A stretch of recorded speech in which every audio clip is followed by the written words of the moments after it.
Hey Payson stranger, welcome to the Vblog podcast, powered by HeyPayson.com. I'm your host, Robert Starkey, and I'm on a mission to meet people who make Payson tick. From shop owners to event organizers, from new faces to homegrown legends. I'm bringing you the real stories from right here in our own backyard. We're more than just interviews. HeyPayson.com is your go-to for everything local. Shop small, stay in the loop on events, find your next job right here in town. If it's happening in Payson, it's happening on HeyPayson.com. Let's hit the road. You never know who you'll meet next. Hey, what's up? It's Robert with HeyPayson.com, and this is the segment called Hey Payson Stranger. I'm here today with Mike Patch. Mike, welcome to our show. Tell us a little bit about what brought you to Payson and how long you've been here, what your hobbies are. I came to Payson to... Okay. We got to go back a little ways here. I grew up in the Valley, and as a Boy Scout and avid hiker, I used to come to this area all the time. I have hiked extensively along the Highline Trail north of town and know the area very well as a backpacker, hiker, camper, scout, etc. I moved back east, got my master's degree back there, been working in nonprofits for almost 30 years. Nice. Was in the Four Corners running a Boys and Girls Club and had the opportunity to help them merge and do some other things. And opportunity came to go back into another field I had worked in domestic violence. And so about 15 months ago, I moved here to take over as the exec for Time Out, both our shelter and our thrift store, which is this thrift store helps support us. So I came here for a job, but I came back to an area I know and love and have had a chance now to see areas that got burnt by fires and go back in and do some hiking and even a little bit of trail management and just having fun with it. Nice. So that's kind of your hobby then. Me and my dog, I lost a dog in December. I'm sorry. She was my main hiker. I'm trying to get my chunky one more. But me and my dog get out every weekend onto the trails, and some weeknights we just go over and let her splash in the East Verde. Right. Nice. So how long you been in Payson now?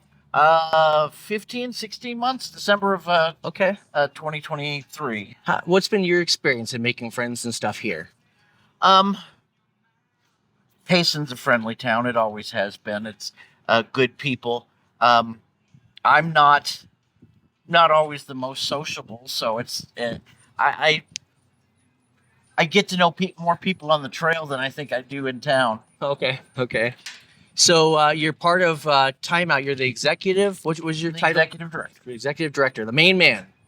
So tell us a little bit about that organization, what it's doing. And Time Out is a almost 32-year-old now domestic violence shelter here in town.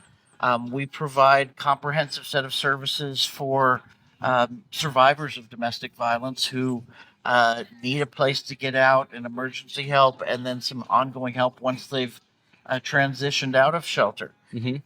We run the thrift store both as our public face, since the shelter is a private location for security's sake, for everybody's safety. Sure, yep. So we run the thrift store both as our public face and to help raise money for the shelter. So that's great. And we're grateful for everybody that comes over and shops the thrift store, because that goes directly to help us. Right. Now, a lot of people think domestic violence and they think just women only, but my encounter in my past providing services to domestic violence type situations or organizations has been that it affects guys too. There's guys that are victim of domestic violence as well. And they shouldn't feel ashamed to ask for help if they need the help. Traditionally, women reported more than men. They now say statistically, as people have become more comfortable with these reportings, they now believe that in a lifetime, 1 in 3 women and 1 in 4 men will experience some sort of domestic violence. Right, right. So the tradition of helping people is, like you said, it's an exclusive, hidden location, not publicized. You give them room and board. What kind of amenities or assistance do you provide while they're under your care? We provide a safe space, and then we help them with safety planning, because even somebody who has gotten out of a situation, current statistics say they'll go back to another domestic violence situation or even the same situation Right. 11 times before they Wow. actually are free. Wow, that's crazy. So we try and help with the safety planning. How do you stay safe in the future? How do you keep yourself safe and keep safe?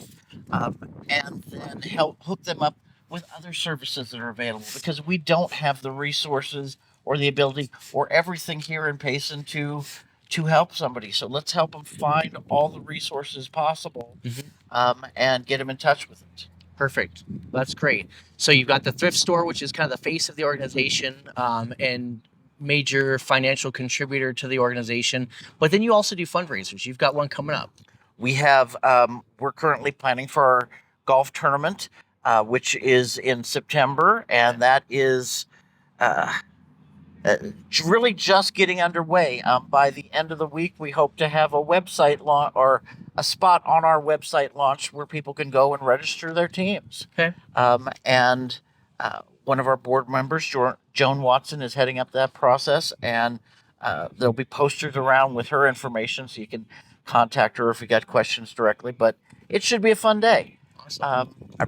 Then after that, we have Lanterns on the Lake, which is not a fundraising event. Okay. It is a community event.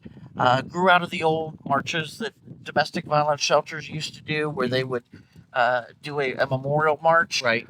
Well, a few years back, they started the Lanterns on the Lake process, where we have people launch lanterns, whether that is in memorial or it's just in recognition of other people dealing with issues. Right. And we incorporate the march around the Green Valley Lake.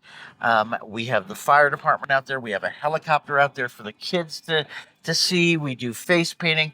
We do all sorts of activities that afternoon. And then we have the march. And then we let people launch into the lake lanterns that they have decorated with whatever it is they're trying to either come to terms with or recognize. Right. And Special this messaging. last year, we distributed over 1,100 lanterns. We had nearly 800 of them in the lake. Wow.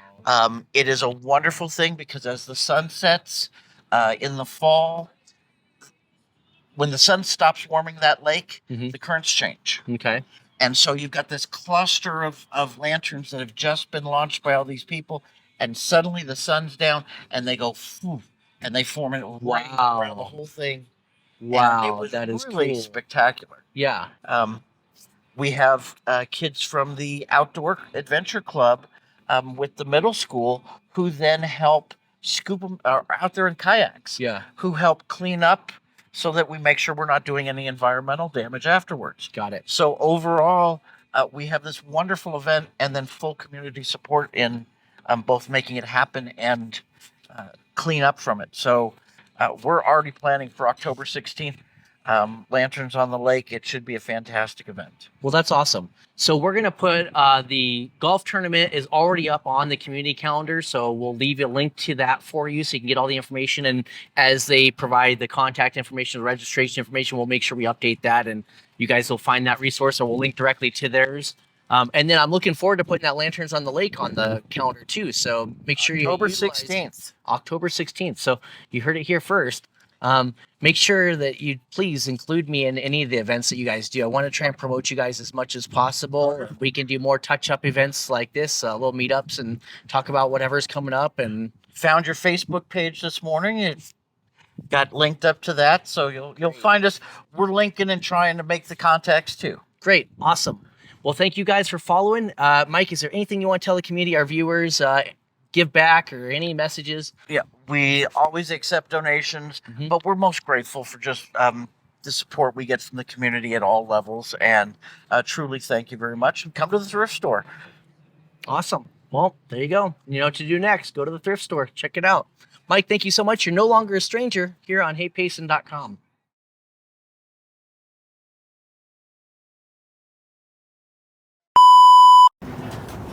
Hey Payson Strangers, it's Robert with PaysonStranger.com, and I'm here with Mike Patch today. Mike, tell us a little bit about, first off, what brought you to Havasu, how long you've been here, and what are your hobbies here? Havasu. I'm sorry, let me start over. That's from. I thought you might want to. yeah, thank you. Hey Payson Stranger, welcome. I'm Robert, your host for PaysonStranger.com, nope, I gotta get the name right.